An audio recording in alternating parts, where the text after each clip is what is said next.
SNP's Westminster leader Ian Blackford saw his latest attempt to hit out at the UK government backfire as his tirade was met with the moaning of fellow colleagues and a ferocious slapdown from Boris Johnson.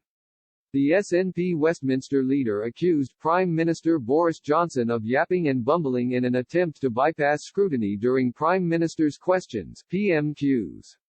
But Ian Blackford's comments sparked the moaning and hollering of his fellow colleagues, prompting Mr. Johnson to immediately hit back at the SNP politician.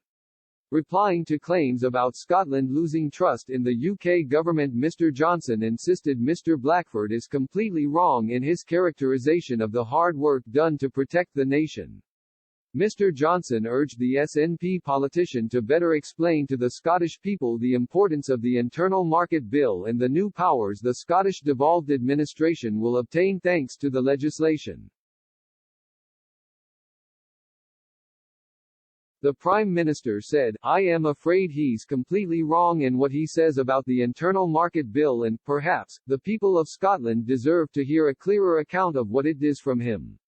After all, this bill devolves power back to Scotland, gives power back to Scotland, enables Scotland not just to take back control of its spectacular fisheries, but also opens up markets for Scottish agriculture around the world.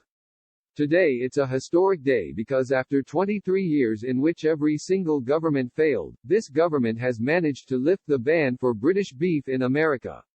He added, "And Scottish beef will be going to the United States thanks to the efforts of the British government, and that is a fact, with advantage," he might inform his electorate of.